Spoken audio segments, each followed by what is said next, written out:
doença, recessão na economia e uma crise institucional na política, o mundo ficou como? Política, economia, tá tudo uma bagunça. Será que nessa bagunça, alguma coisa ainda se salva? É óbvio que quer buscar o bem, mas onde está o bem? Depois de um ano apontando o que há de errado, hoje nós voltaremos nossa atenção para tudo que ainda presta. Muitos dos eventos que às vezes nós passamos, de tristeza e de falar que eu tive dificuldades lá, não sei o quê, esse evento que permitiu que coisas boas na nossa vida acontecessem. E animados por esse espírito, na segunda temporada do Quinto Elemento, responderemos à pergunta: o que há, afinal, de certo com o mundo? O sacrifício é uma das coisas, talvez a coisa mais bela que Deus permitiu que os seres humanos possuam.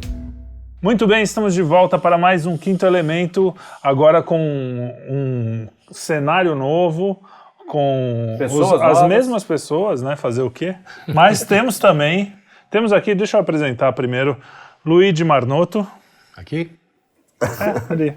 Arthur, qual é o seu nome mesmo? De Freitas.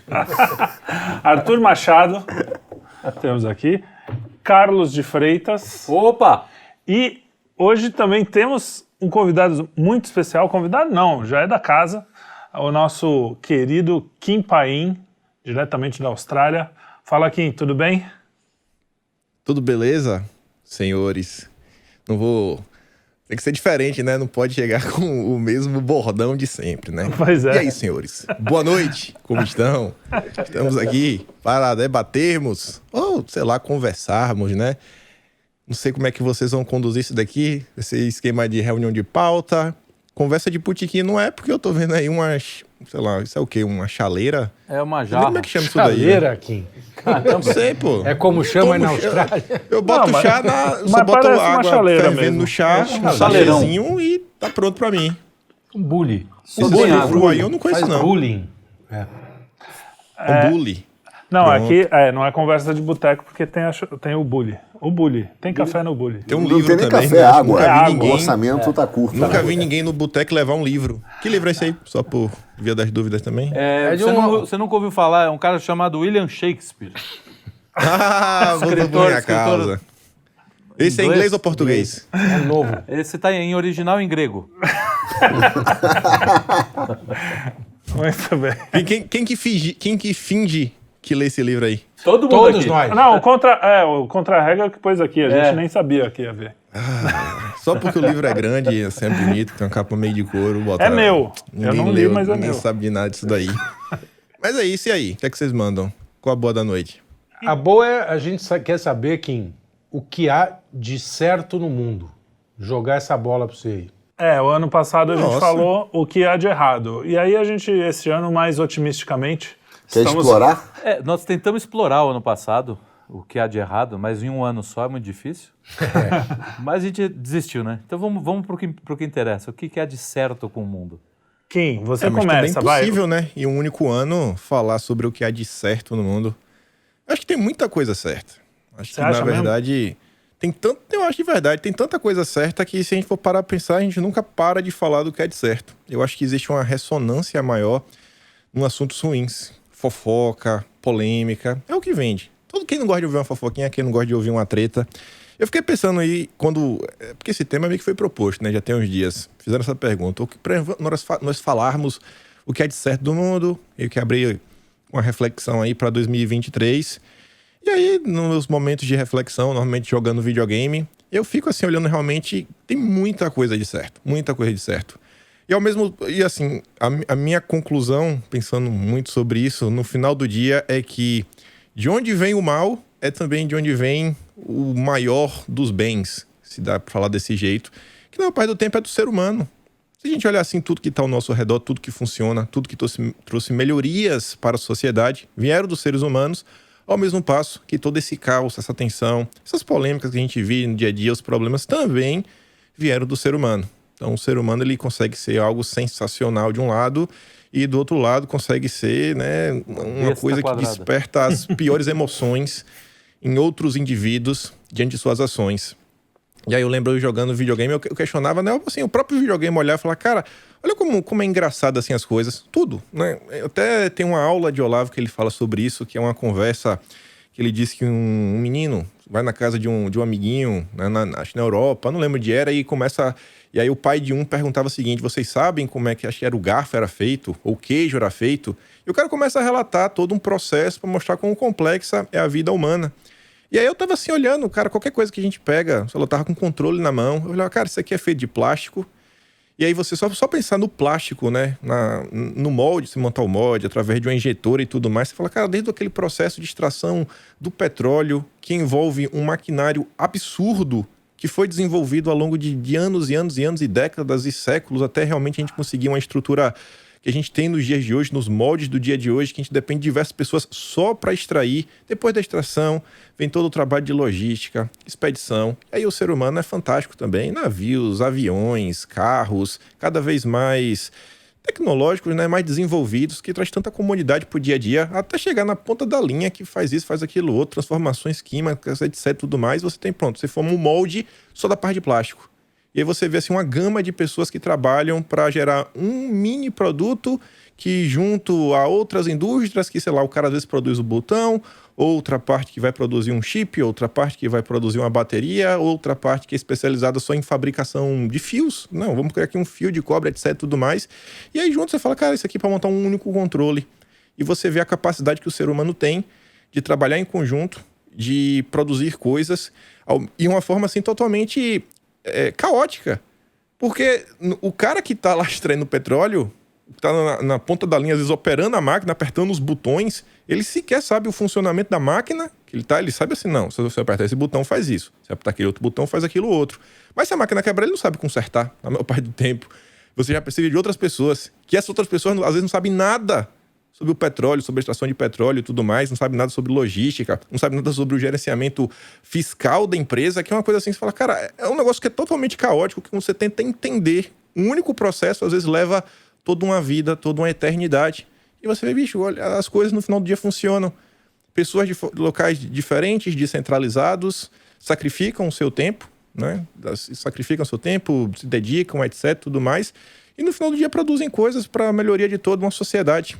Eu acho que, inclusive, essa palavra, o sacrifício, é uma das coisas, talvez a coisa mais bela que Deus permitiu que os seres humanos possuam.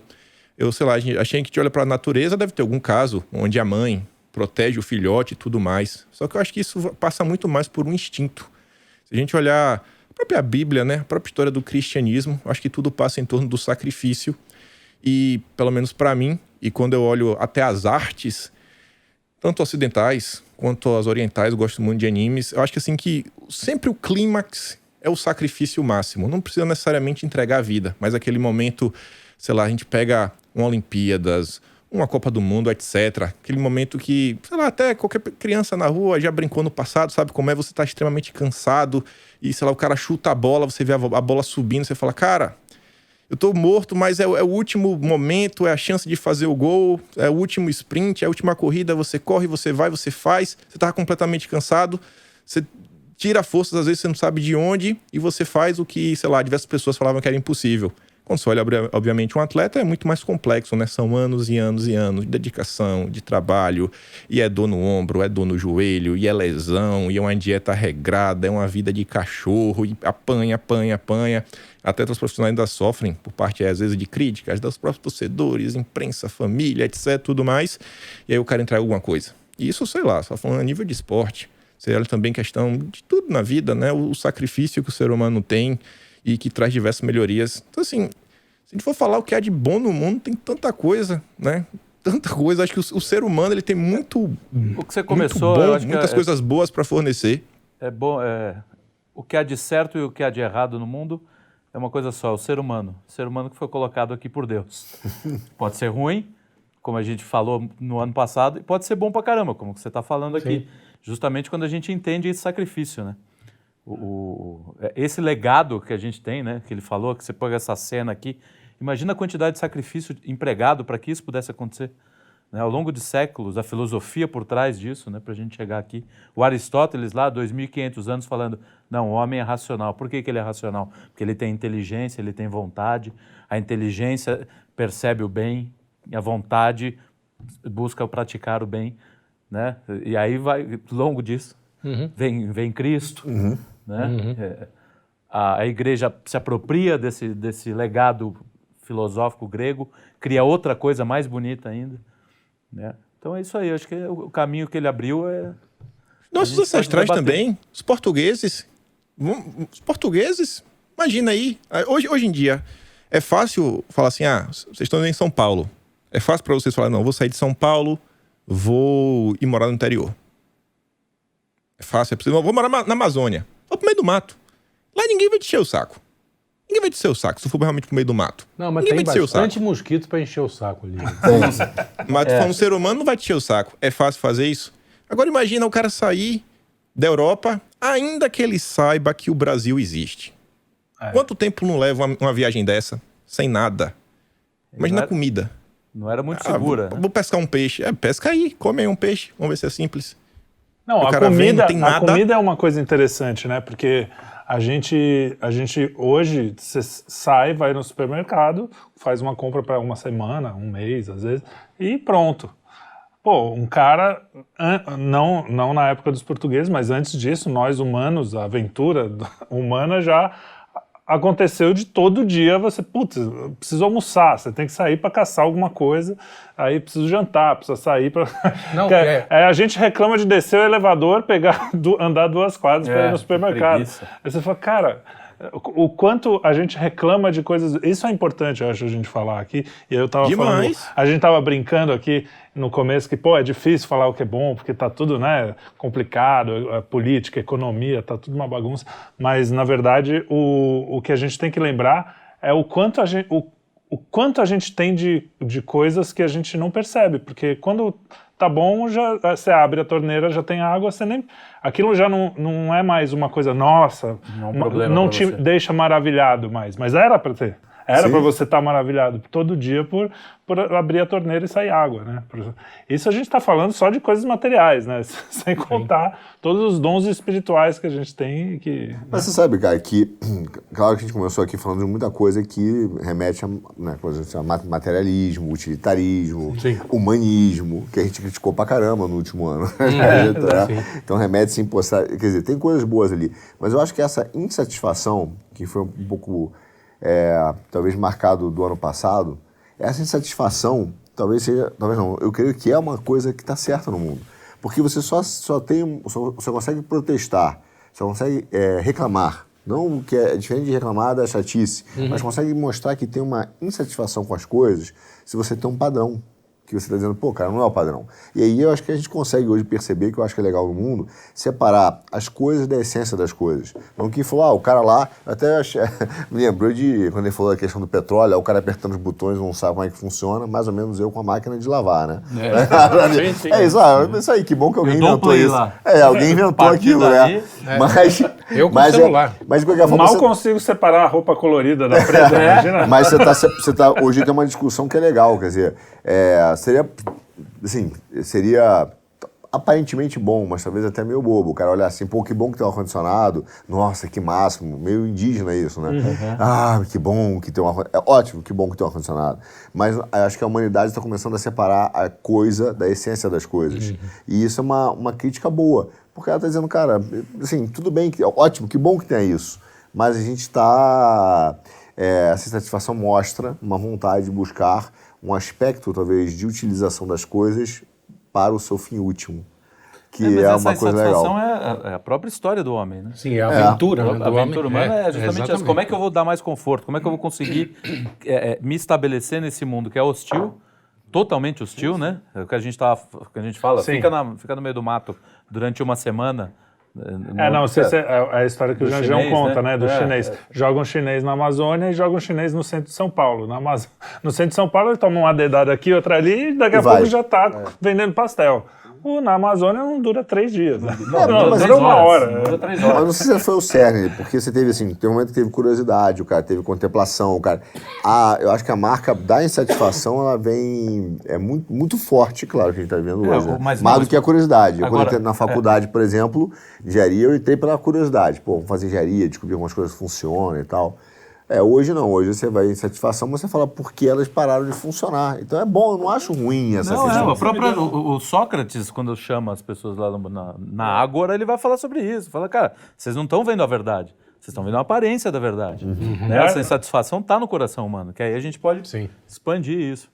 Que é a busca por Deus, no que final. É a busca por no Deus. final, a gente tem uma perfeição ali, que aí é a ideia de Platão, né? Há uma perfeição que está no mundo, em tese, das ideias, não é, tô bem simplificando isso aqui, mas a gente conhece isso.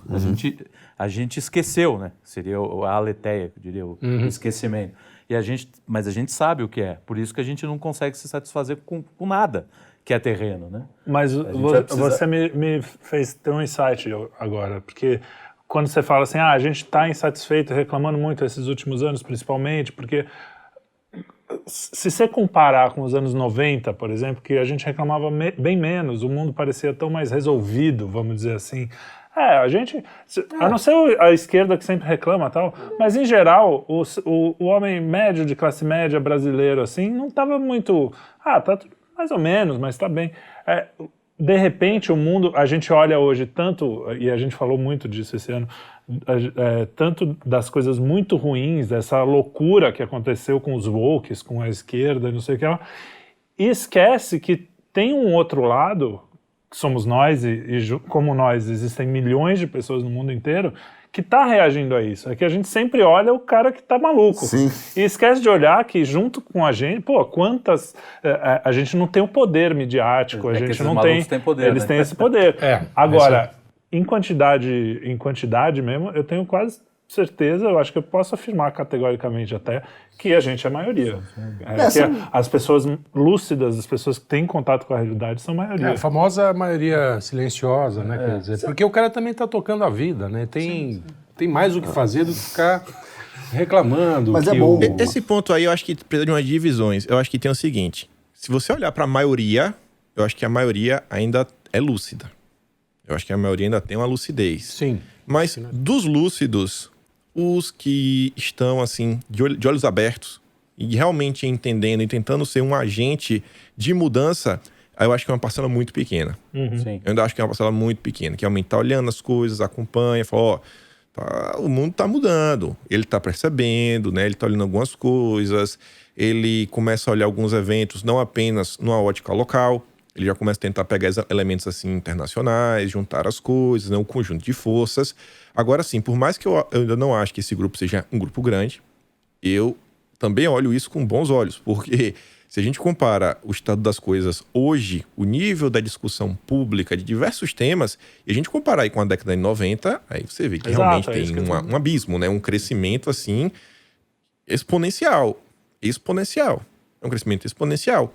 E que vem, eu acho que atrelado à questão da internet. Que é mais outro aí grande avanço, né? Um bem enorme, ao mesmo passo que vem todos os problemas. Sim. É aquela a faca de dois gumes. Isso com a nossa querida Tatiana aqui, que virou meio que um senso comum dos inteligentinhos em geral, falar que a internet deu voz aos idiotas. E realmente deu para muito, muito idiota. Que era um monopólio do judiciário. Exatamente. E da imprensa. Da imprensa. Da imprensa. Não, mas o curioso é o seguinte... Deu voz a outros idiotas. A mais. A quantidade de idiotas dando opinião e chegando em muita gente, multiplicou. Nem se compara aos tais anos 90 pré-internet. Mas o que eu dizia é o seguinte, isso é uma experiência que eu tive.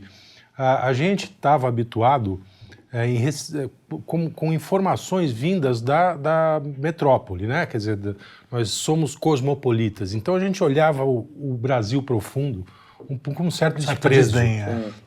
Desprezo, ou assim, não fazia questão de saber, na verdade, entendeu? E a internet me mostrou um Brasil que realmente não conheceu. Com 63 anos de idade, eu estou vendo um Brasil aí que eu desconhecia por completo. E que é fantástico, né? E que é sensacional. Então, e claro, o arrogante cosmopolita achava que aquilo era, essa caipirada, né? Era aquela sensação de que caipira era meio idiota. Mas é engraçado aí, que isso vai você expandindo. descobre que idiotas somos nós, que só recebíamos informação da metrópole para a metrópole, né? Quer dizer, Rio de Janeiro, São Paulo, litoral. Lendo os jornais e escritos no Rio de Janeiro. jornais. Não é só no espaço, não é só no espaço que a gente descobriu, é no tempo também. No tempo. A gente, coisa que a gente está falando, por exemplo, a gente viveu um período aí, sei lá, desde os anos 50, muito pautado pela ideia de liberdade nos Estados Unidos, em que nenhum momento do mundo se teve tanta liberdade. Não é a história do homem, essa história de liberdade de falar qualquer E a gente coisa. achou que estava dado, E achou que estava dado, exatamente. A gente achou que esse problema estava resolvido. E não tá. A gente tá vendo agora que não tá. Né? Mas aí eu falo assim, cara, pensa o seguinte, faz um exercício. Como é que deveria ser na cabeça de um cristão comum o Império Romano ruiu? As invasões bárbaras vindo, né? Aquilo tudo... devastação por tudo que é lado. O que esse cara espera do futuro? Né? Eu estou dizendo assim, não, só para dizer que assim, a insatisfação, o medo e o perigo, ele está sempre em volta, permeando o ser humano, a nossa vida. Em alguns momentos da história humana, a gente conseguiu ordenar e falar, não, a gente consegue um caminho. E esse caminho vai sempre ser atacado. Sempre ser atacado. Né? Que é o que a gente está vivendo agora. Então, Galão, eu acho que a questão... Momentos curtos, não, só isso, só para dizer que são sempre momentos curtos, 20, 30 anos, às vezes, essa coisa, anos 50 nos Estados Unidos, que a gente vê que não é essa perfeição toda também, né? Que tem muita... mas causou muito mal, essa liberdade, ela acabou permitindo também coisas que a gente sabe que são... A gente lembrar que isso realmente não é a... Tem que ser batalhado. Como é que se diz? Não é a regra, é a exceção. E a gente lendo a Bíblia, conhecendo a tradição, vendo tudo, aí que, quando você tem essa perspectiva histórica, aí fica difícil você reclamar mesmo no sentido de que, tá tudo acabado. Quando você lê sobre a Babilônia, quando você lê sobre né, o próprio Império Romano, né, os mártires cristãos, você fala assim, pô, o cara ia cantando ser devorado por leão. Alguma coisa tinha ali. Será que não é isso que a gente tem que... Porque você vai na internet e fala assim, não, mas precisamos rezar. O cara, que rezar o quê? Precisamos botar pra fuder. Você fala, não, cara, isso tem um valor, senão os cristãos não teriam sobrevivido até hoje. Então, essa reviravolta que a gente vive, por exemplo, a gente fala, a gente tinha liberdade, talvez hoje, que é muito bom, seja a percepção de que aquilo não era liberdade. Isso é uma das coisas boas. Excelente. Então, essa volta que as pessoas estão dizendo hoje, acusando, em bom sentido, né? Olha, aquilo não é liberdade, eu quero a verdadeira liberdade. Quando você fala, vamos orar, o cara reclama, você voltar para a internet e dizer, vamos orar, porque isso tinha ficado meio que no bastidor. Então, assim, a volta de uma religiosidade que é boa, a volta da discussão sobre teologia, que ninguém mais falava, a volta, aí eu discordo um pouquinho quando fala assim, não, existe uma minoria esclarecida, uma maioria que está... Eu acho que existe um número enorme de pessoas bastante insatisfeitas no mundo e que estão mudando o mundo. A ideia de que nós não atingimos aquilo porque existem grupos que ainda têm os meios de ação e têm o poder, é uma realidade. Mas, ao mesmo tempo, a gente fala, mas a gente não está conseguindo resultados. Se você parar para pensar, como não? Se, de repente, a gente começa a ter um mundo onde a religiosidade volta a ser discutida, onde volta-se a se falar de filosofia, de teologia, de Deus, onde você tem uma multipolaridade num mundo que estava basicamente sendo dominado aí pela ONU, que em 90 todo mundo achava o máximo o Obama e os Clinton. O Obama e o Clinton, a Michelle Obama é inteligente. 92, nossa, que maravilha. Eu achava lindo. E aí, claro, que a gente vê uma bagunça, mas de repente as pessoas estão dizendo, cara, isso não é uma realidade.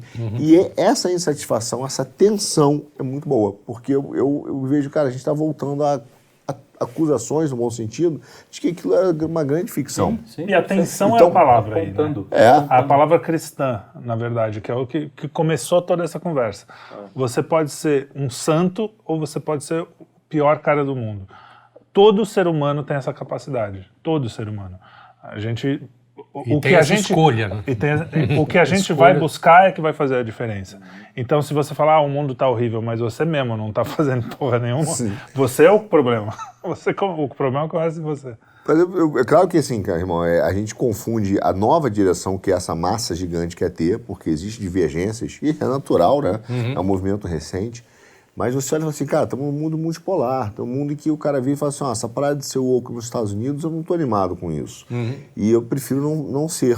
E aí você tem países que estão se levantando contra isso. Sim. Né? Então você tem também um universo enorme de pessoas dentro de países que ainda estão dominados por eles, mas se levantando contra isso. Então a volta dessa discussão é muito boa. Por mais que a gente reclame às vezes do curso que a gente brinca, do curso da direita ali, ou de um outro oportunista, a volta de se discutir Platão é muito boa. Claro. A volta de se discutir religião é muito boa, muito importante, entendeu? Só tem oportunista porque virou moda. Porque tem mercado. Porque tem mercado. Nunca teria um cara... Não, É ótimo. Não tem um oportunista satanista hoje.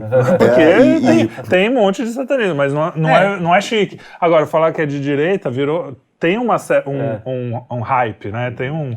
Então é um bom sinal, né? Bem, assim, normalmente a gente começa algum tipo de conhecimento superficialmente, né? Quer dizer, alguma coisa que te atrai na superfície. Né? Você não cai direto na profundidade do assunto.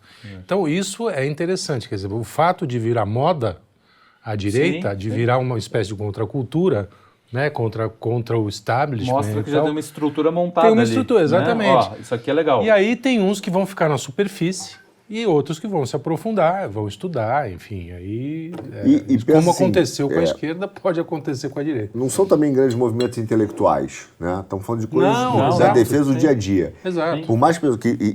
veja, o fato de existir uma turma reclamando, dizendo que isso é um absurdo, mostra que eles estão sentindo. O fato de você ter uma defesa enorme, não foi só no Brasil, no mundo todo, da família. Coisa simples, a família. Então o cara fala assim, cara, eu quero defender a família. Que era uma coisa cafona, né? Era cafona. Há bem pouco tempo. Então, era cafonérrimo você falar de família. As pessoas reclamarem e dizer assim, eu quero voltar para comer a lasanha da vovó, entendeu? E achar o máximo, defender a vovó, porque ninguém mais defendia a vovó, porque era meio brega ser velho, não sei o quê, o legal é passar o Natal na night, na boate, depois de... Né? Então, cara, a volta desses valores, ou pelo menos, quer dizer, não é a volta, eles sempre tiveram ali, mas essa vontade de se orgulhar deles, de tirar ele do volume morto do mundo, é muito bom. Eles voltaram a ser... O Olavo tem um vídeo dele, que inclusive ele está com o Cortella, um vídeo muito divertido, que ele fala assim, não, o menino ele fica adolescente, ele acha que ele é rebelde, né? Aí ele se junta com aqueles 200 amigos que ele tem, todo mundo pensando igual, falando a mesma besteira. O mesmo cabelo. Ele falou, rebelde mesmo ia ser se ele chegasse para esses 200 e falasse assim, não, quem tá certo é meu pai e minha mãe. Aí ia chocar, Aí ele ia chocar a molecada ali. E aí? Isso é muito bom. E na Austrália, tem família ainda? Ou já acabou a família aí? Só família Koalas de e cangurus? Aqui eu vejo que as coisas estão como eu acho que era no Brasil na década de 90. Acho que a Austrália parece muito o Brasil na década de 90. Sabe, aquela coisa assim que vale tudo, uma liberdade absurda, as pessoas estão preocupadas em passar o Natal e o Réveillon em grandes festas. Eu não vejo aqui aquelas comemorações em família, principalmente no Natal. Tem aí uma coisa ou outra, um jantarzinho, mas igual como eu via pelo menos lá em Feira de Santana, que era uma coisa assim, não, Natal tem que ir pra casa de fulano e que lá reunia toda a família, cachorro, gato, periquito, aquela comilança, trocava as crianças sempre recebiam um presente, né? Pra criança tem que dar um presente, não pode ser mão de vaca dessa forma. E é aquela confusão, sempre tinha alguma fofoca, alguém brigava, mas tava todo mundo lá junto, misturado. Aqui eu vejo que é um negócio assim tão etéreo, sabe? Tão, beleza, se der deu, se der não deu, né? Vamos fazer aqui um almoço, come. E ainda é uma festa que, diferente do Brasil, nos locais que eu fui, e assim, tem uma mistura também, obviamente a maior parte dos eventos que eu acabo indo tem uma presença maior de asiáticos. Mas nos locais que eu vou, que eu vejo que tem uma presença de australiano, etc., eu vejo que o que meu pai sempre falava... Nunca acontece aqui. Meu pai sempre fala o seguinte, que o principal convidado do Natal tem que ser Jesus Cristo. Tem que ser Jesus Cristo. É o rei da festa. E aqui eu vejo que eu vou nos locais, sabe? É a festa pela festa, porque as pessoas não sabem nem porque estão comemorando. E você conversar, sabe, tu sabe de onde veio o Natal? Não. Sei lá, não sabe. É como se fosse uma festa, como qualquer uma outra, como é, sei lá, o Ano Novo, a mudança do tempo, e fica por isso mesmo, né? Papai Noel, etc. Eu vejo que aqui... esses conceitos, eles estão muito assim, né, perdidos, esquecidos no tempo. É cafona. Família. Eu vejo algumas coisas que acontecem, inclusive, aqui perto de mim, né? Quando eu olho assim para a família de minha esposa, eu falo, cara, as pessoas não sabem valorizar coisas que são tão essenciais na vida deles. E aí que eu, às vezes, me questiono que, às vezes, essa desconexão vem exatamente das facilidades do mundo moderno. As pessoas têm tanta coisa, e tanta coisa em abundância, na maior parte do tempo, quando você comprar, principalmente em termos relativos, Austrália versus Brasil, que eu acho que a turma, sabe, é tão normal. Na cabeça deles é normal você ter condição de ter uma casa. Hoje que se começa a discutir aqui que, olha, meu Deus, está começando a ficar muito difícil comprar uma casa. Extremamente difícil, é algo muito fácil. É extremamente normal ter um carro. Extremamente normal. Não é mais carro zero. Pô, peraí, pô, difícil é você comprar uma Porsche. E ainda assim você vê a todo quanto Porsche para cima e para baixo. BMW também para cima e para baixo, né? É o padrão do sedã médio aqui na Austrália. E eu acho que essa facilidade... É um fenômeno que aconteceu na Europa também, né? Bem parecido, né? Sim, exato. E eu acho que essa facilidade que gera...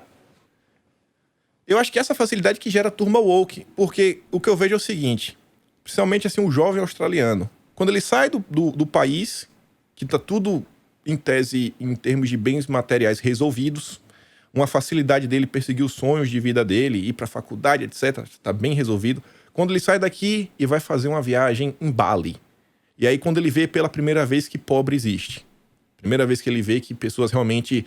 Não é que eles moram na rua. Morar na rua é você ter um mendigo. Aí o cara lança, o cara é mendigo não porque ele é pobre, mas porque ele quer ser mendigo. Normalmente na Austrália é isso.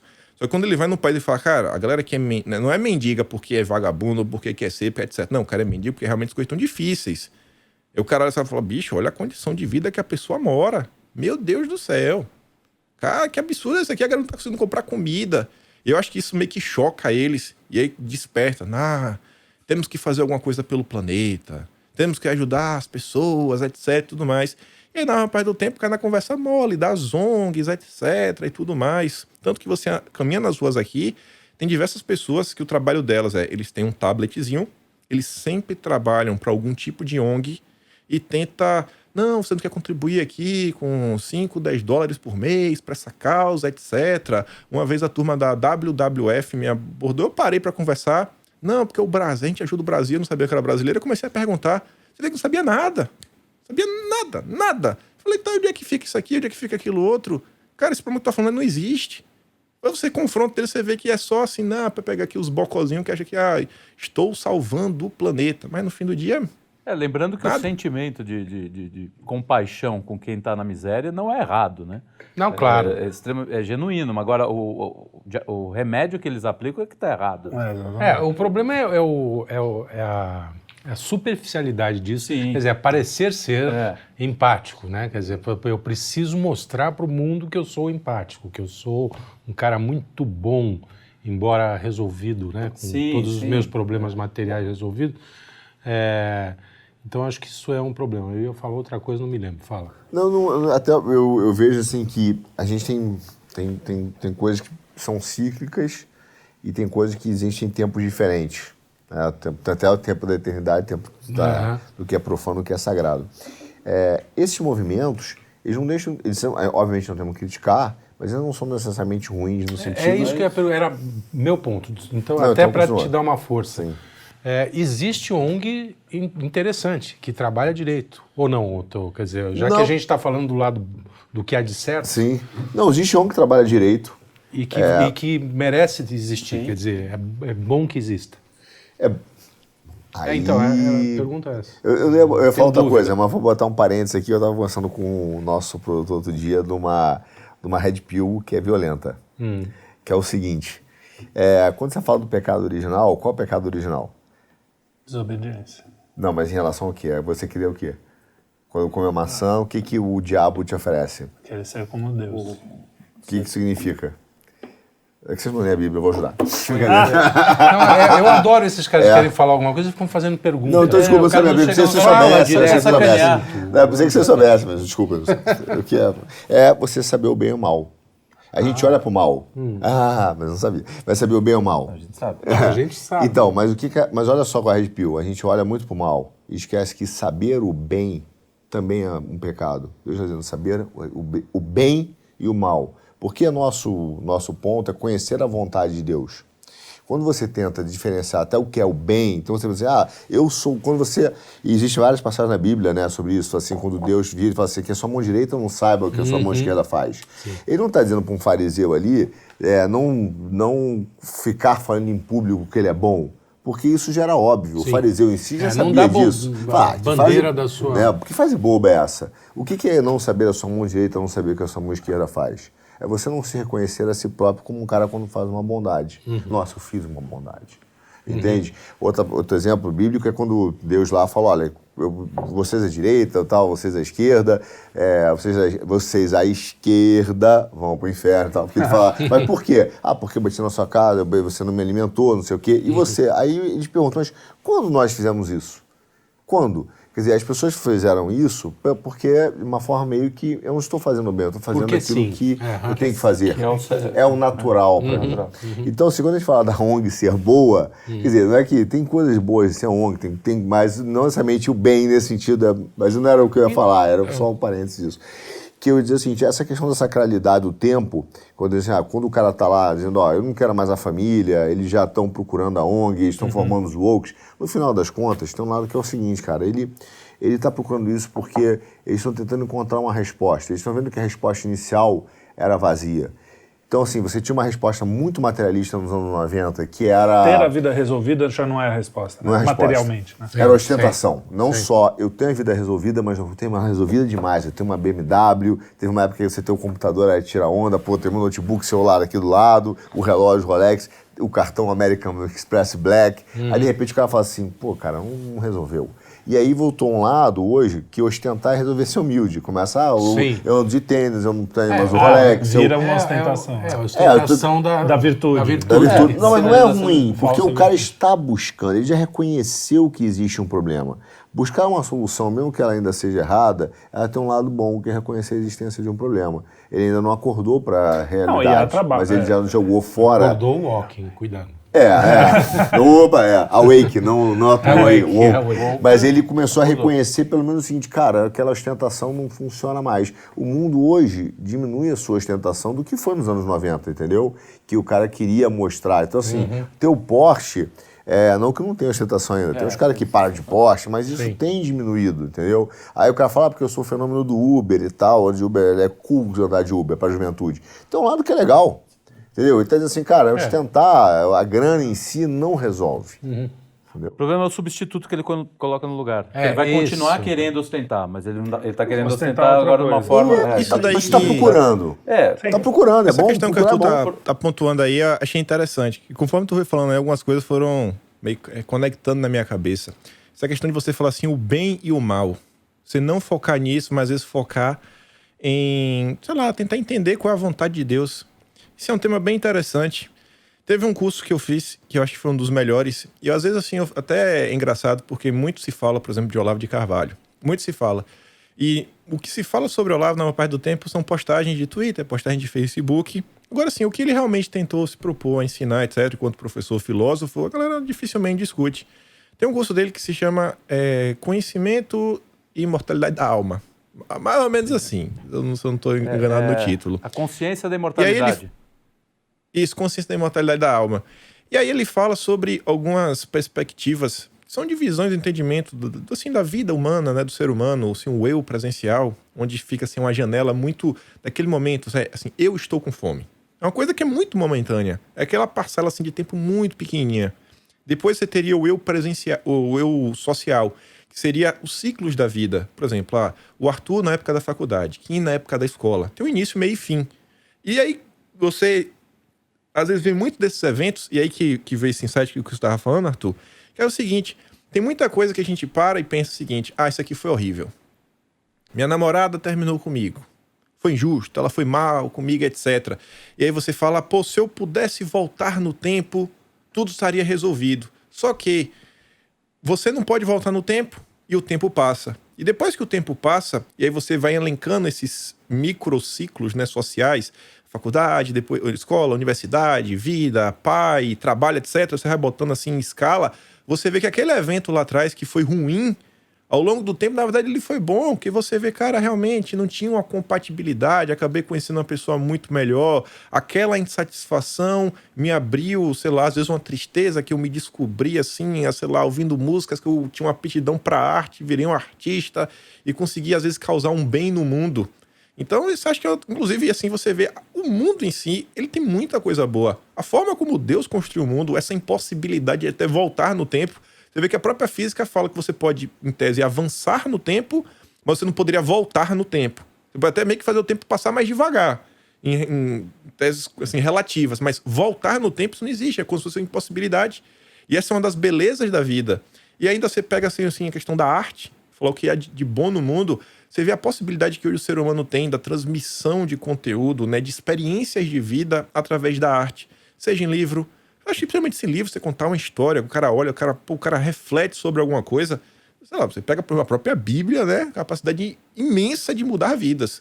Quantas pessoas, às vezes, não era o maior dos bandidos, dos criminosos, e aí quando ele aceita Jesus na vida dele, ele começa a ler, você vê o cara, meu Deus, o cara mudou da água para o vinho.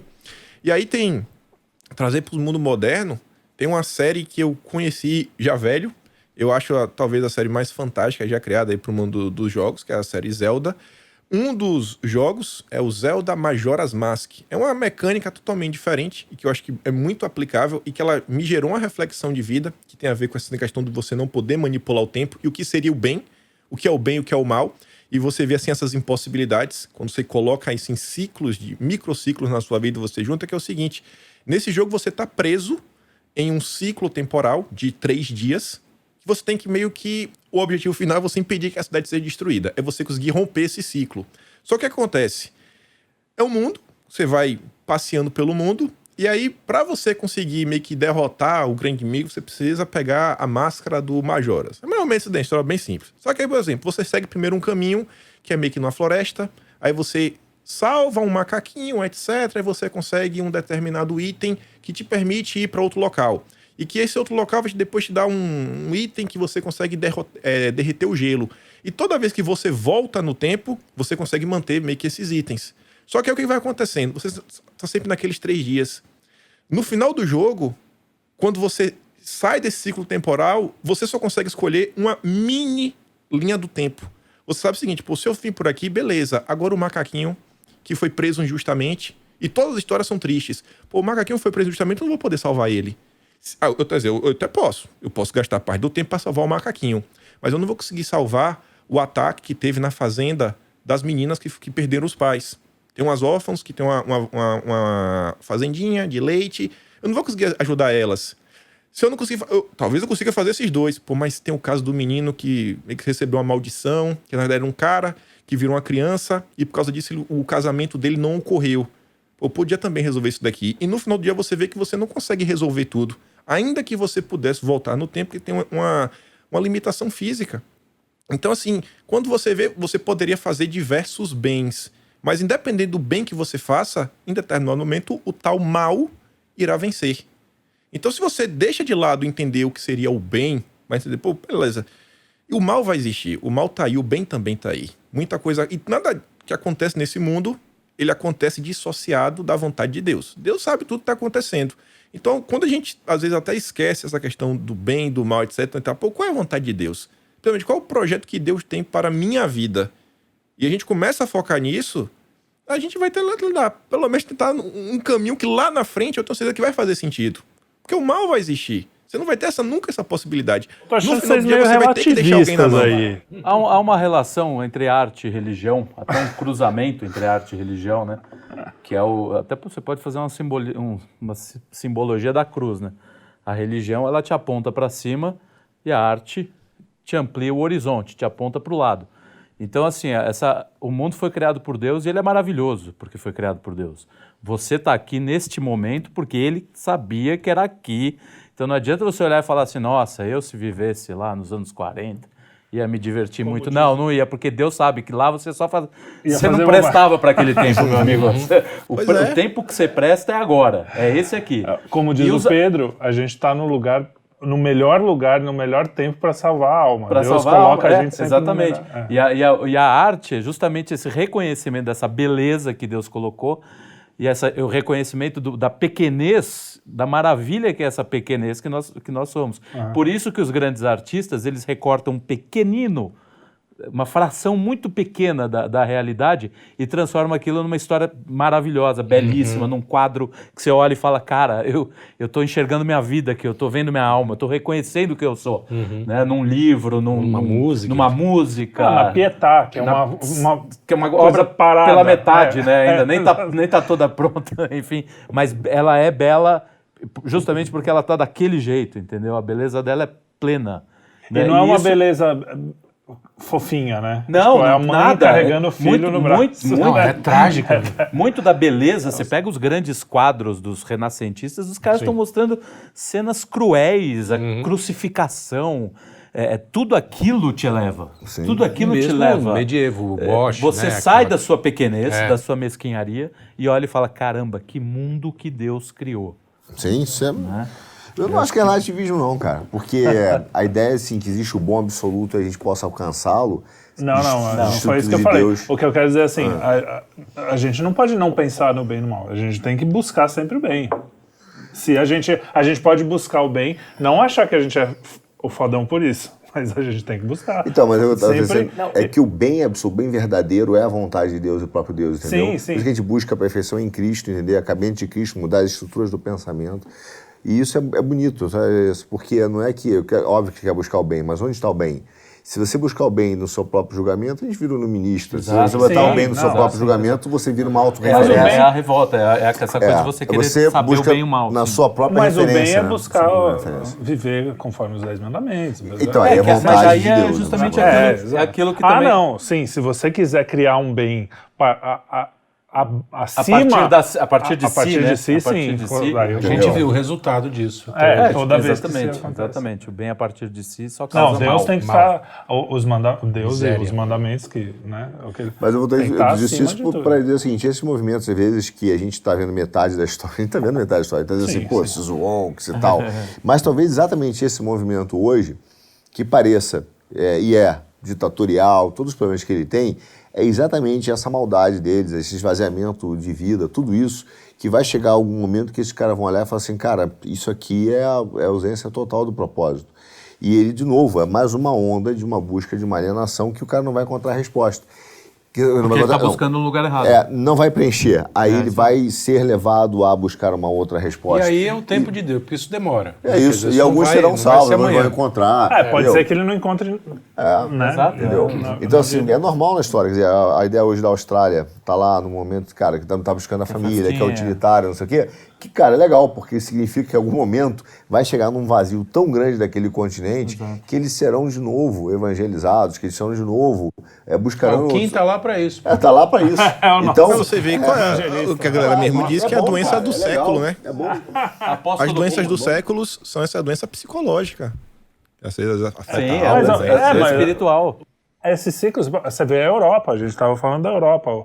A Europa foi o centro do cristianismo no mundo durante um bom tempo, né? E, de repente, hoje se esvaziou, justamente porque quando você vive de acordo com o cristianismo, com Cristo, você, individualmente até, né? Não é... A sociedade tem isso também, né? Mas as pessoas também, individualmente, você tem... floresce, não adianta. Todo lugar que aconteceu isso, floresceu. E quando floresce, acontece aquela velha história. Tempos difíceis fazem pessoas fortes. E aí, quando a Europa dos anos 70, 80, 90 foram tão fáceis, assim, vamos dizer assim, para quem vivia lá, o welfare state adoidado, tinha países, até hoje eu acho que ainda tem, que você pode decidir não trabalhar. Você tem um salário lá seu que se você decidir que você não quer... Então, é o oposto do...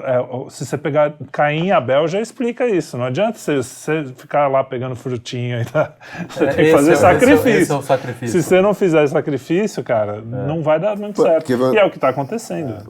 Outro exemplo, cara, que a gente sabe dos efeitos, a gente discutiu, né, todos os efeitos perversos, que é a corrupção da análise correta das coisas. Mas você voltar, por exemplo, para discutir uma pauta climática e ambiental no mundo, ela não é necessariamente de todo ruim, porque durante muito tempo, de 90 para cá, as pessoas ficavam assim, pô, não sei se você lembra, tinha competição de arranha-céu, quem fazia os maiores prédios. Então era todo mundo, de certa forma, também buscando uma Babel ali, né? Eu quero fazer um prédio e tal. De repente alguém fala, cara, vocês já olharam a beleza, a natureza? Tudo bem, tem respostas erradas ali. Sim. Né? Tem, vamos fazer o crédito de carbono, não sei, toda essa baboseira. Mas, em algum momento, em alguns grupos pelo menos, nesse meio da discussão, alguém vai olhar e falar assim, mas cara, realmente, a gente não consegue fazer uma árvore. Aí vai ter um maluco que fala assim, vamos tentar mimetizar Deus, né? E vamos dar um jeito de a gente produzir uma árvore, a gente, do zero e tal, beleza. Mas a gente não consegue, a gente precisa da semente. Então, mas alguém vai assim, pô, alguém fez isso, né, cara? Alguém fez isso, por que alguém? E aí alguém começa esse questionamento. E, de certa forma, essa discussão remete a alguns grupos à própria questão de Deus. Então, assim, tem discussões que são boas, Às vezes que são válidas, só estamos com a resposta errada. Às vezes surge de um incômodo, o cara cria uma coisa, daí, sei lá, a soja, vai. Pô, o mundo está passando fome, a gente precisa utilizar ele. Aí o que os caras fazem? Descobrem que aquilo é uma coisa fácil de fazer, enfim, começa a encher de produto e começa a fazer. Aí o capitalismo selvagem entra no negócio. A mesma coisa que a gente fala do Marx. O Marx, quando pegou o recorte da sociedade inglesa, que ele viu. Cara, tinha criança na fábrica, tinha criança morrendo ali. Exato. Ele não tá vendo coisas belas. O diagnóstico não era ruim. Ele não tá vendo coisas bonitas, entendeu? Ele olhou aquilo e falou, peraí, tem algo muito errado. Tem algo muito errado. Tudo bem, ele partiu de premissas que fugiram do... Se ele tivesse olhado, talvez, para a beleza da criação, ele teria achado... Porque era uma inteligência... Nós estamos vivendo as consequências do que ele pensou até hoje. Até hoje, né? Claro. Então, uma inteligência... Não dá para você dizer que esse cara era um completo pateta. O cara que fala lá, que refuta Marx em 2 linhas, ele é um pateta, é um pateta, né? Desculpa. Mas é isso que a gente... Quer dizer, o cara tem um recorte ali, só que assim, é isso. Não é errado você sentir isso, falar... Agora, né? A gente tem aí, a Bíblia está aí, tem um manual de instrução do homem, não precisa inventar, não precisa tirar, né? Curioso, eu estava lendo esses dias a história da Revolução Soviética, aquele Zrerinsky, sei lá, não vou saber o nome do cara. Mais consoante que vogal, né? Esse cara era de origem polonesa e tal, mas era um dos queridos do Lenin, porque ele passou boa parte da vida sendo preso e torturado pelo czarismo, enfim, era um revolucionário. E o Lenin tinha muita admiração por ele. Um homem forte, um cara sim. Como revolucionário, esse cara é fodido. E aí o Lenin meio que deixou para ele escolher qual era o cargo que ele queria. E aí ele diz, olha, o que me fez marxista foi quando eu vi crianças com fome num lugar X, não sei o que lá, e sendo maltratadas e tal. Então eu quero, Ministério do Cuidado das Crianças, alguma porra dessa, uma coisa burocrática lá. O Lenin falou, não, você vai cuidar da chaca, é chaca, né, que chamava... Chaca. Que a polícia... Checa. Agência de checagem. Foi uma das agências policiais mais violentas do mundo. Num dia, esse cara executou 150 pessoas numa cidade pequenininha. Entendeu?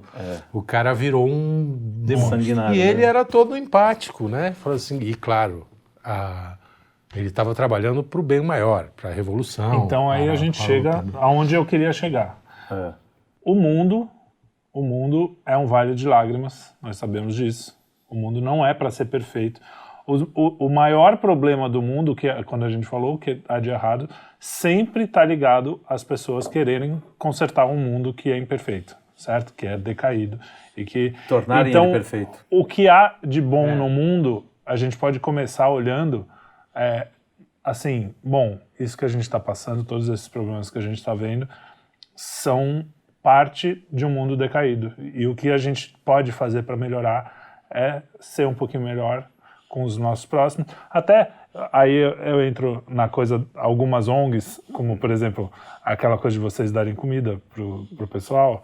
Na caridade. É uma coisa. A caridade porra. A caridade faz parte, né? É uma virtude. Então você querer consertar um pouquinho Sabendo que não tem um conserto, não vai ser uma coisa que vai resolver, mas você ir fechando uma ferida aqui, uma ali, é o que a gente faz. O conserto é parte da nossa passagem aqui. Tentar consertar o que está ao nosso alcance. Porque também não dá para falar, é um vale de lágrimas. O problema é tentar transformar o paraíso, trazer o paraíso para a terra. Que isso jamais vai ser feito. E a ideia deles é essa, prática. Não tem, porque é imanente, não há transcendência nenhuma. Então, onde eu vou buscar isso? Eu tenho que buscar aqui e agora. Materialismo. Né? Para isso, eu não me importo de passar por cima de pessoas que não veem isso como eu vejo. Até porque não tem um sentido de transcendência. Então, para eles, o paraíso na Terra passa necessariamente pela eliminação daqueles que não querem isso. Talvez, Carlão, eu digo que, assim, fazendo esses trabalhos, né, e que a gente fala, mas digo o seguinte, a frustração, uma frase que talvez seja mal entendida, né? A frustração de sempre tentar consertar o mundo e não conseguir, talvez seja uma das coisas que há de melhor no mundo. Porque você reconhece a sua impossibilidade absoluta de consertar. Então, assim, quando você faz, por exemplo, uma missão, você faz assim, você vai na Cracolândia, as pessoas falam, tal, o que acontece? Na verdade, você alimenta o cara, tá? Aí você volta para casa, toma um banho e fala, que bom. Mas tem uma frustração enorme, domingo que vem você tem que estar lá. Sim. E é extremamente frustrante, por quê? Você parte de um sonho que você vai levar a comida pro cara, o cara vai dizer assim, nossa, você vai dar bia pra ele e dizer, nossa, tirei o cara da Cracolândia. Fazer uma brincadeira aqui, uma analogia, que nem aquele sonho do cara de tirar a música do Reginaldo Rossi, né? Vou tirar você desse lugar e tal, tirar a moça do prostíbulo. E aí o cara vive numa frustração, não, porque não tira a moça do prostíbulo. O Daí José, vamos ser justos. O Daí José. E aí o cara tá lá sempre, a moça tá sempre lá. E aí você fala, cara, que coisa, eu ofereci tudo pra ela e ela prefere essa vida. Na verdade, aquela frustração, porque ela é um pouco de você, porque você também escolhe essa vida, né? Então você, na verdade, precisa de um auxílio externo e é frustrante mesmo. E é frustrante ver aquele cara de novo lá, né, na Cracolândia. É muito frustrante. Só que essa frustração é uma coisa boa do mundo. Porque senão nós seríamos capazes de consertá-los e nós não precisaríamos de Deus. Então, quando o cara vira e fala assim, tá frustrante a minha vida, depois você, no final das contas, você tem que dizer assim, que bom. Que bom, porque você vai precisar de uma ação de Deus externa, aí você vai começar a entender que existe uma dependência de algo muito maior sua para que uma coisa aconteça. E aí eu falei a questão da bondade, lá que falei aquele do bem e do mal. Quando isso acontece, você tem que entender que você foi um mero instrumento. Sim. Mero instrumento. E não que você foi o agente causador. Cuidado com a soberba, sempre. Né? O agente causador. Você tem que entender que você foi um mero instrumento, não o agente causador do fato. Então, assim, essa frustração que a gente sente com o mundo é excelente, que bom, cara, que a gente sente. E é reconhecer isso, que é isso. Porque muitas vezes a gente vai lá pro nosso filho, você vai lá e em um determinado momento da sua idade, do teu filho, você fala assim, tenho certeza, você dorme feliz com o pai, né? Que eu fiz a melhor coisa da vida pro meu filho. Cara, que fantástico eu fiz ele, né? Levei ele, etc. Alguns anos depois, você vai dizer assim, não devia ter dado isso pra ele. Não devia ter feito isso com ele. Que besteira que eu fiz. Então, naquele momento, lá atrás, você reconheceu a tua bondade. Falou, nossa, como eu sou um pai bom. E depois você viu assim, cara, mimei esse moleque. Devia ter dado uma chinelada naquele dia. Devia ter mandado ele de ônibus e não de avião pra ele aprender. Aí você fala, cara, o que mudou? O que mudou é a tua soberba ali, achar que a tua bondade realmente é boa e que a tua assinalada, né? E o principal, cara, só tem uma única coisa que você consegue mudar nesse mundo, é você. Entendeu? Sim. A única coisa que você consegue mudar é você. E a gente vai se desumanizando e não percebendo isso. Vou dar um exemplo que é uma das coisas mais surreais. Eu estava ontem no meu prédio, fui jogar bola, daí eu fui na piscina e tinha um casalzinho lá. E o cara, uma simpatia. Começamos a bater mó papo. E aí eu falei, tinha umas camisas do Corinthians que eu acabei vendendo numa época, não sei o quê. O cara foi na casa dele e me trouxe uma camisa do Corinthians que ele tinha. E me deu. Eu falei, que legal, onde é que você mora? Eu falei, eu moro no 12 lá. É o cara que tem o Lula. Você devolveu a camisa do Corinthians? Não, cara, não, é justamente isso. Mas o corintiano é sempre petista. O cara que tá com a bandeira do Brasil lá, todo bonitão, passa, não fala com ninguém. Entendeu? Exato, esse é o grande problema, que as pessoas não se atentam. Não é a causa que você adota que te faz bom ou não. Entendeu? É você que faz da causa que você adotou que você que torna a causa boa ou não. Sim. Aliás, Entendeu? a causa coletiva sempre me dá sempre um um bode, dá tem um bode, certo nojinho. entendeu? Então o cara bota lá no seu A gente briga porque eu sou tem que cristão, brigar, né? católico, conservador, xiita. Aí o cara sai e não cumprimenta o porteiro, não dá gorjeta pro garçom, porque ele acha que tudo... Então, cara, desculpa, você vai sempre se frustrar, e aí é num sentido justamente porque você acha que você é especial demais. Essa soberba, a frustração da soberba é bem pior. E essa não tem cura. Então, começa a curar, entendeu? Sabe, tipo, eu brinco, eles não gostam, mas, cara, essa coisa de ficar copia e cola parabéns, cara, eu sou do tempo que você ligava. Tudo bem, ligar eu acho chato. Ligar eu acho chato. Não, mas manda um áudio. Mas isso eu faço. Não mandou. Mandei eu não pra você. recebi, não recebi ninguém. Não interessa. Palhaço. Isso é coisa, quer dizer, você já está praticando aquilo que você condena. Que assim, tratar tudo como se fosse qualquer coisa. Entendeu? Não é uma mas é uma, cara... Claro que é legal a zoeira. É legal a zoeira. Não é uma crítica. Mas não é só o a cara zoeira. acaba de criticar e diz que não é uma crítica. Não é legal, crítica, a zoeira é fantástica. Eu mais do que ninguém adoro zoeira. DR com mulher, né? Olha, eu não vou falar Não, nada, cara, mas... Tô apontando um problema, vira chacota. Eu mais do que ninguém gosto de piada. Quer dizer, tirando o Capitão Johnson, que gosta mais de piada do que eu. Mas tem coisas que você não pode só tratar na brincadeira, entendeu? Senão a gente avacalha tudo e beleza, cara. Mas segue aí segue teu caminho. Eu não ligo pra parabéns, nem Não, dou, nem tudo de bem, receber. tudo bem. Não, eu também não, mas assim, quando é aniversário da pessoa, eu mando áudio, pelo menos. Mas Já tá errado. vamos... Já tá Você ligava. Tinha que aparecer na casa do cara. Nossa, se fazem isso Aparecer comigo, não, eu pelo vou amor de ficar Deus. puto. Aparecer não, mas Pô, imagina. Meu aniversário que é Cara, sossego. parabéns. Não, eu tô... Mas aí vamos a repetir. gente também não quer mais esse esforço. Eu tô dizendo que assim, Não, isso eu é entendi. parte do... é só um diagnóstico. A gente não quer... Eu também não quero ter o esforço de ligar e falar, puta, chato. Olha só, Tem que ligar. mas olhando, você vai olhar assim, você pode olhar com recorte ou olhando nessa visão da eternidade. É esperado, né? É esperado que a gente vá passo a passo se desumanizando, apesar, óbvio, não é pra dizer, então tá bom, já que é esperado, eu vou. Não, mas é esperado, A gente tem que lutar contra isso. fazer um esforço. Tem que lutar contra isso. Mas vamos... Então eu te Para mando os o áudio da finalmente? próxima. Vamos para os finalmente. aniversário. Kim. Manda no Eu Natal. vou deixar o Kim por último, né? Mas Vamos no deixar Natal o Kim. tá bom. Eu acho É que- o Kim Tavares, esqueci. Eu acho que ele pode fazer o seguinte, que ele vai ficar louco. A gente faz o seguinte, a gente grava todo mundo um áudio padrão. E manda igual. E aí manda igual, o mesmo áudio.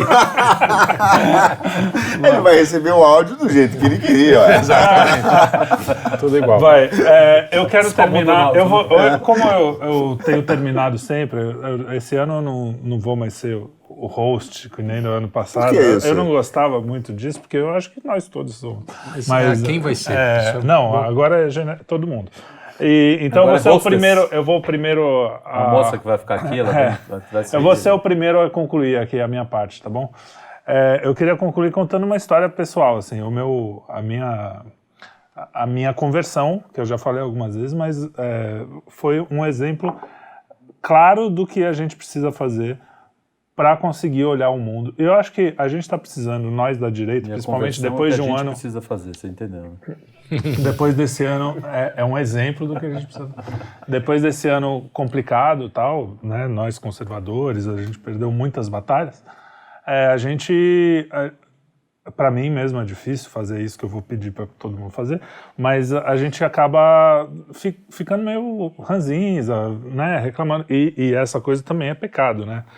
Como é que é o nome disso? Tem murmuração, né? Não murmura aí, Então Thiago. isso tem que lembrar também. Então, assim, a perda de esperança é pecado também, tudo Assídia. isso, né? Assídia.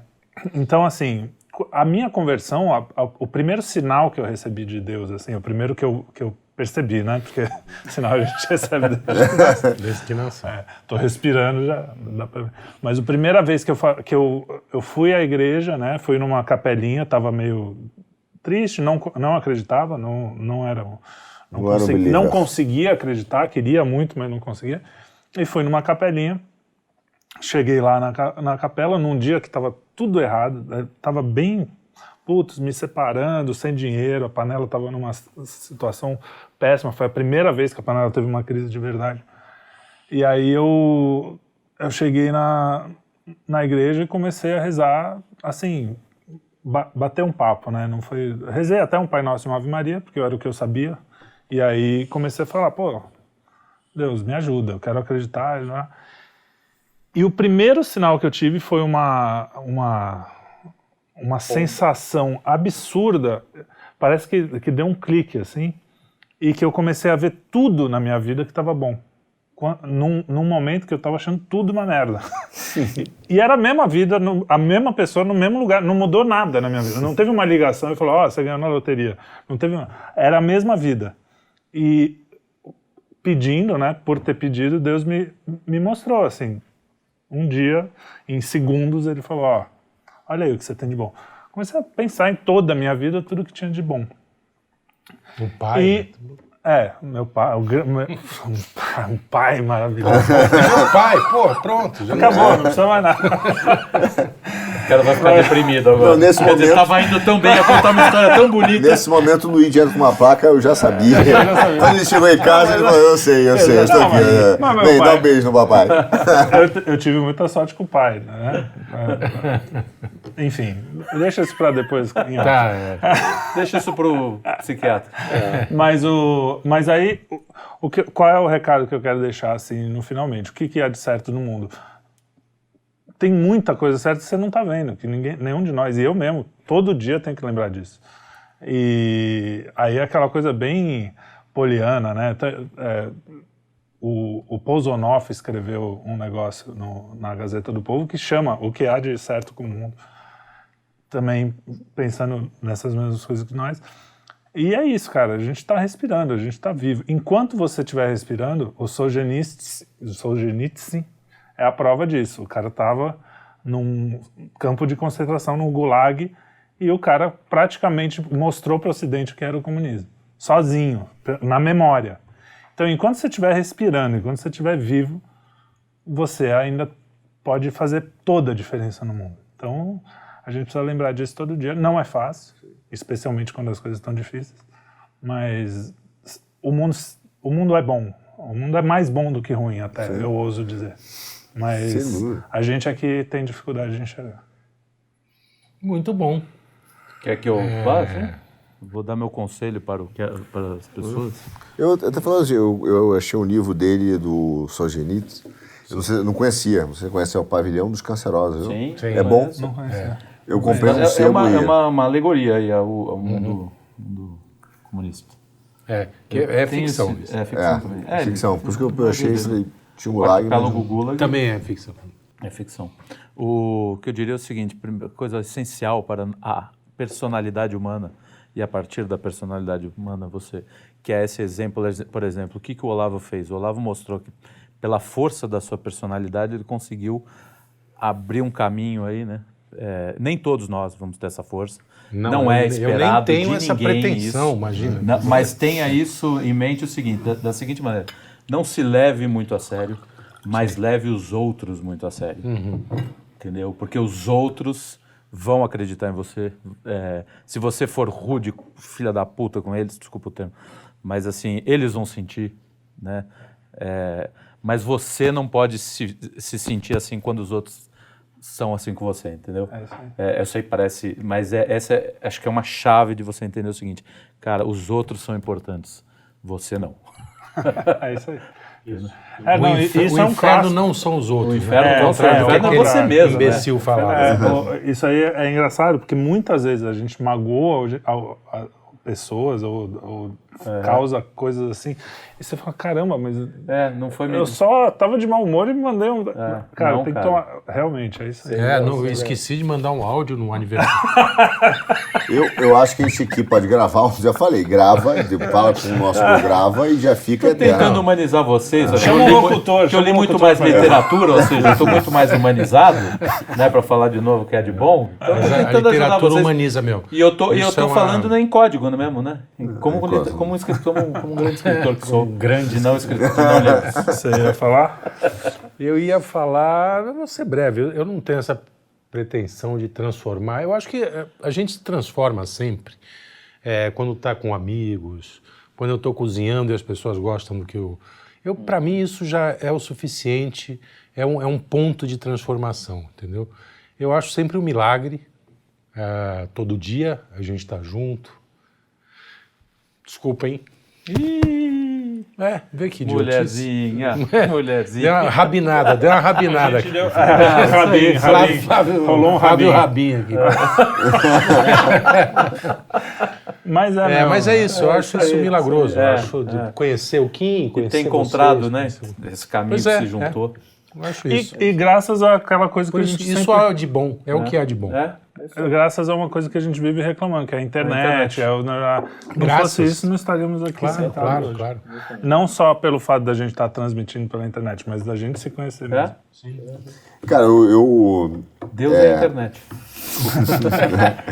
Eu me reconheci muito nas suas palavras, porque uma das coisas que, por exemplo, para mim marca muito o entendimento da minha conversão, não querendo falar da conversão de ninguém, nem impor isso como um critério. É a capacidade mas mesmo assim. É a capacidade de ter essa... vou dizer, isso é uma coisa muito boa no mundo, porque ela é permanente, né? Então, é a capacidade de você, de repente, mudar a visão da escassez pela visão da graça.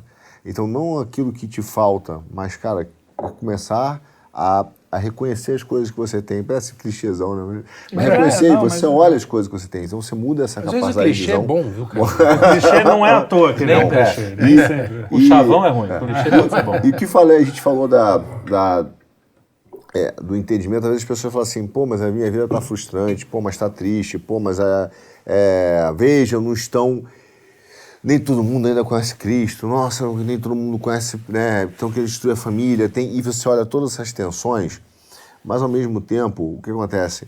Às vezes a gente tem várias frustrações, e essas frustrações nascem de uma vontade que você queria que tivesse uma realidade ideal, que no fundo é que você gostaria que fosse, e você tem uma frustração porque na verdade foi uma expectativa, a tua realidade foi diferente. Então vou mandar outro para ver se eu reajo. Ele fala, se mandar outro eu vou embora. Que é a ideia de que a infelicidade é a realidade menos a expectativa, né? Mas isso vem de uma vontade de você olhar o mundo e falar assim, eu gostaria que o mundo fosse assim. E teve momentos que esse ano, né? Às vezes até já tivemos isso, eu e nossos produtores aqui, a gente queria que acontecesse uma coisa, assim, cara, não aconteceu. Naquele momento, assim, foi frustrante. Meses depois, como se Deus nos ensina... A gente olhou e falou assim, ainda bem que não aconteceu. Né? Imagina onde a gente já está agora. Então, essa insatisfação faz parte, eu acho que reclamar, o Thiago fala, não murmurareis, né, da tua vida, as coisas, porque são entendimentos, são formas de vida e tal, são aprendizados, mas no final, muitos dos eventos que às vezes nós passamos, nós aqui, né, de tristeza e de, você fala, eu tive dificuldade lá, não sei o quê, esse evento é que permitiu que coisas boas na nossa vida acontecessem. Saber olhar a coisa sobre a expectativa da eternidade, como quem disse lá no início do Olavo, livro do Olavo, né? Sobre essa vida da eternidade, sobre esse tempo único do sagrado, não do profano, eu vejo como uma coisa que é muito boa no mundo. Talvez o que a gente tem que fazer foi o que você falou, apenas olhar, mudar a forma de visão da graça, da escassez pela graça. Sim. E isso muda, cara. Virar essa chave aí, que não é fácil. Tudo. Não é fácil. Sem Deus é impossível. Eu tenho muita dificuldade. Você sabe disso. Hoje, quando eu vejo Sou craque no murmúrio, pô. Todos nós. Né? Quando eu tenho os Oaks, por exemplo, a gente ouve coisas que a gente vê da esquerda, quando a gente tá no meio, cara, a gente vê esse ministério que surge aí. De repente você fala assim, cara, vamos lá, isso não pode ser bom, né? Não, somente não é bom. Mas não é o mal que terá efeitos. Deus usará de alguma forma, nem que seja para as pessoas dizerem realmente isso é uma porcaria. Tá aí, tu experimenta um pouco dessa porcaria, né? Toma altas doses. Né? Tem uma frase que eu li outro dia que foi muito boa. Que ela falou assim, se você tomar uma dosezinha de ateísmo, você vira um ateu. Mas se você tomar um porre de ateísmo, você vai procurar Deus. Então a frase é muito boa. Deixa eles tomarem o porre de ateísmo. Vou procurar. Eu li agora na viagem. Eu vou catar no livro. Ele falou, toma uns porres de ateísmo que você vai procurar Deus. Deixa eles tomarem o porre de ateísmo. E o mundo ele foi não é Deus bom. Através de alguém. Ele está sendo restaurado. E essa restauração é boa e tem sinais bons. Kim, finaliza aí para nós. Já vou dar um sucintamente. o que vocês falaram aí tudo aí, desde o que o Trelli falou, etc., pra mim faz muito sentido. Eu não acho que eu tenho como narrar minha conversão, porque, sei lá, acho que desde que eu sou criança, eu me vejo como um cristão. Pra mim sempre foi, sei lá, nunca foi uma coisa passível na minha vida de questionamento. Se eu for tentar listar as vezes que eu acho que Deus falou comigo, meu Deus do céu. Aí a gente vai ter que gravar um podcast de 5 horas para explicar por que eu acho que Deus falou comigo naquelas determinadas situações. Eu sempre comento, até com o nosso produtor, ele falou, cara, eu tento não reclamar da vida, porque até o momento, quando eu olho pro que tá acontecendo no mundo, o que acontece na minha vida no dia a dia, eu acho que até então, Deus vem me tratando como um de seus filhos favoritos. Então, que eu pergunto, pai, minha vida é tão boa. E eu realmente acho que a vida é boa, porque quando eu paro e penso, desde a questão até da comida, cara, eu nunca tive problema em minha vida, desde criança, de falar, pô, não tem nada pra comer, sabe? O máximo é falar que não tem nada pra comer com a geladeira cheia, que é o que a galera faz, né? Abre a geladeira, tem suco, tem isso, aquilo lá, não tem nada, bicho. É uma quantidade de comida, deixa de ser preguiçoso e cozinhar alguma coisa. Então, cara, nunca faltou comida em minha vida, nunca senti frio. Uma coisa que acho que as pessoas hoje, sei lá, sentiu frio, botei um casaco, né? É só aquele incômodo. Mas é uma coisa que ainda rola no mundo. Realmente sentir frio. Você tá pra cá, como tá frio, você dormir com frio ou dormir num calor extremo, que é a questão do mosquito. Então, assim, essas grandes intempéries da vida, eu acho que não sou eu, como a maioria de nós hoje em dia já não vive mais. A gente vive um mundo relativamente confortável, mesmo com todos os problemas. E o que eu acho, assim, que existe de melhor, e que até voltando até lá no início no sacrifício, que talvez a gente tente encaixar o animal, né, sei lá, o instinto dele também tá baseado no sacrifício, sei lá, a mãe defendendo o filhote, mas tem uma coisa que eu acho que nenhum animal faz, só o ser humano faz, que é sonhar. Acho que é a única coisa que o ser humano tem capacidade de fazer, e eu acho que é uma coisa que hoje em dia tem falta na sociedade. Acho que falta as pessoas sonharem, realmente ter um sonho. Sonho, não é desejo. Desejo é assim, eu quero comprar um carro, eu quero uma casa. Um sonho. Normalmente o sonho é aquela coisa que você não vai conseguir resolver tendo dinheiro. Você não vai conseguir. Talvez dinheiro seja um meio para você chegar, mas se você pode comprar com dinheiro, isso não é um sonho. E eu sinto que isso falta nas pessoas. E eu acho que quando você tem realmente assim um sonho, e que normalmente dificilmente o seu sonho vai tirar alguma coisa de alguém, que também está tirando coisa de alguém, acho que dificilmente vai ser um sonho. Senão você tem um problema muito grande. Eu acho que você tá já num bom caminho. As pessoas precisam voltar a sonhar mais. Essa foi uma pergunta que assolou minha vida, sei lá, uns 5, 10 anos. E assim, eu falei, bicho, porque eu me questionei isso muito cedo ainda, achei que eu era adolescente. Eu assisti One Piece, o anime, e tinha lá, o cara falou, pô, gira em torno disso, né? As pessoas, todo mundo que são os personagens principais, possuem um sonho. E eu ficava, rapaz, qual é o meu sonho? Eu lembro que eu cheguei na escola, perguntei pros meus colegas, as pessoas riram, sei lá, meu sonho é ter um carro, uma casa. Eu falei, cara, não faz sentido pra mim. Eu lembro que ainda fui pra faculdade e perguntar às pessoas também, sabe, as pessoas não tinham sonho. Até que um dia, aí eu conheço o Olavo de Carvalho, não que ele revele meu sonho, mas eu vejo que a primeira aula dele é a questão do necrológico, né, você tentar se enxergar, como foi sua vida, etc. Eu falei, pô, isso aqui tem a ver com o meu questionamento, né? Eu quero realmente de minha vida. Qual é o meu sonho? E eu vejo assim como as coisas se encaixam. Eu falo, pô, eu acho que essa é uma pergunta central que as pessoas deveriam tentar trazer para a vida delas. Qual o seu sonho? O que você realmente quer? O que você faz para tentar chegar lá, dia a dia, pouquinho a pouquinho? Não precisa ser algo grande, não. É algo que realmente vai te fazer feliz. Quando você entende isso, eu acho que até a comunicação com Deus fica mais fácil. Você fala assim, pô, sabe, você tá ali numa busca, uma coisa que é transcendental, etc. E as coisas vão acontecendo. E todo mundo diz, né? Quando você tem um sonho, você corre atrás dele, uma hora você chega. E aí são caminhos engraçados, coisas totalmente aleatórias acabam acontecendo na sua vida. Então acho que isso é uma das coisas sensacionais que tem no mundo. É uma prova de como como Deus faz o mundo dar certo. É quando as pessoas têm um sonho e vão atrás deles. Então eu acho que isso daí é uma mensagem que eu já falei diversas vezes. Inclusive esse é o primeiro vídeo do meu canal. É basicamente falando sobre isso, não é sobre política. O primeiro vídeo do canal falando exatamente sobre a importância dos sonhos e de sonhar. Eu acho que é isso que eu tenho para falar. E agradecer a vocês. Nesse espírito final de show da Xuxa, a gente encerra este papo maravilhoso do Quinto Elemento. Acho que ele chama de sonho vocação, né? É o que Deus fez você. Tá coberto de razão. Para que Deus fez você, né? Exato. É você descobrir, porque ele fez você para alguma coisa. E se você descobre e você está alinhado com isso, é a melhor coisa do mundo mesmo. Você tem toda a razão, Kim Paim. É isso aí. Fechou. Beijinho. Tchau, tchau. Este foi o primeiro Quinto Elemento da nossa nova temporada. Muito obrigado a todos. Obrigado a vocês também, meus companheiros de bancada. De mesa. Companheiros de bancada. Eu fui reduzido a isso. O mano chamou de camarada, né? Nós estamos num novo mundo, né? Talvez seja obrigado a fazer isso no decorrer do ano. A gente vai se maquiar aqui de vermelhinho. Então, até o próximo Quinto Elemento. Até. Valeu. Abraço Até. a todos. Valeu. Se você gostou desse vídeo, clica nesse link para assistir o especial de Natal do Quinto Elemento e conhecer melhor o canal, que tem muito mais vídeos desse estilo, alguns inclusive com a participação do Kim. Muito obrigado, um Feliz Natal e um próspero Ano Novo para todos vocês. Até mais!